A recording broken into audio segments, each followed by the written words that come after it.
Hey guys, welcome back to Selena Thinking Out Loud. I hope you are well. Today I'm going to be building another raised bed. Going to do it a little differently from what I did last year. I found some cedar wood that was a good size, so I'm going to try it and see how it does. I know cedar is rot resistant, so it's the best. It's one of the best woods next to redwood and all that.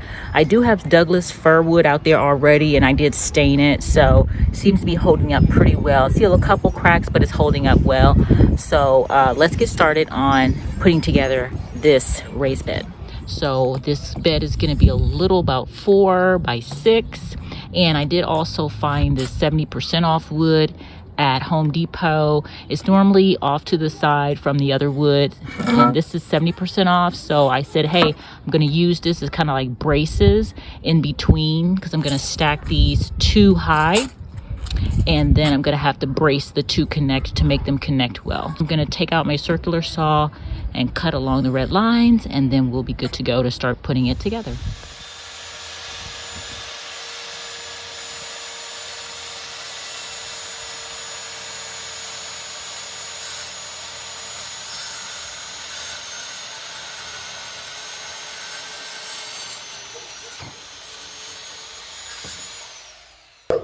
All right, that was easy peasy. Cut all the wood and they're ready to go. Like I said, these will be the brackets that hold the 2 pieces together on vertical formations all around the raised beds. So they are ready to go. Now all I have to do is cut my raised beds panels to 4 feet, a little under 4 feet, and then we'll be ready to go. All right, so it's time to put the raised bed together. I'm starting with the 47-inch side. That's about a little under 4 feet, with the brackets laid under here, as you can see. And I'm gonna just pre-drill my holes that cuts out the wood from splitting, and then I'll add the nails. I'm using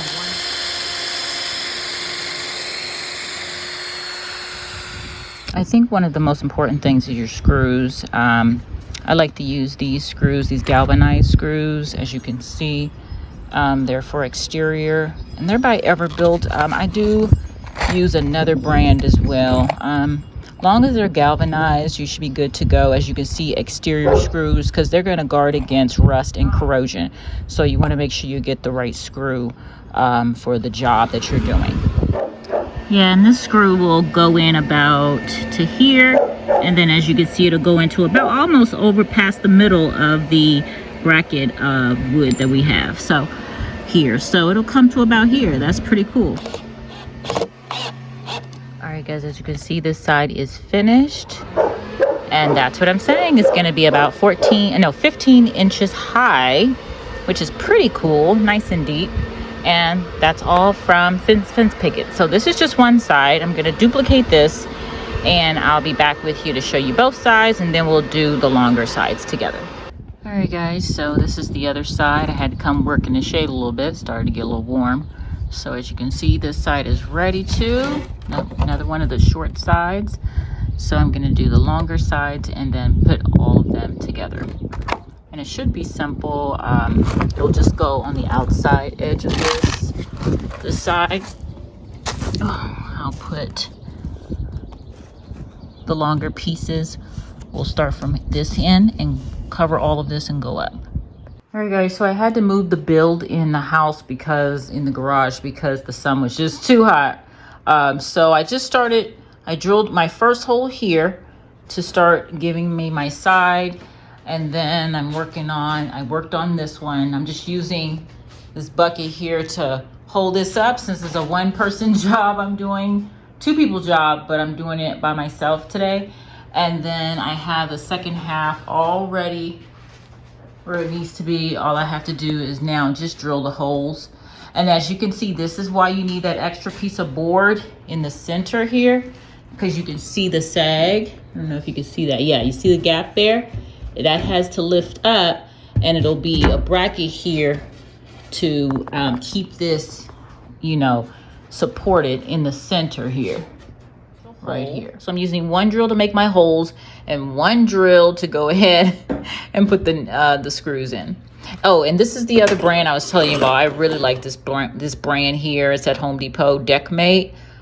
They also are coated screws, great for outside use. All right, so remember I shared with you guys the sagging part in the center of the raised bed. Well, the wood that I had here to cut into 15 inches is some of this, and it just fit perfectly under here to give me the support I needed to go ahead and add this and hold this up as I screwed it into the top here.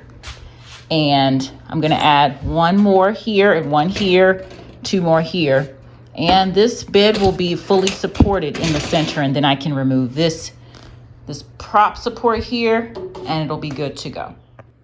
And I also made sure that it was centered with the raised bed. She at 3 feet because this is 6 feet long, so that it will have a good balance right in the center of the raised bed. All right, I flipped the bed over and we're doing the final side now. So I'll screw in the final screws for each end and then put on the center.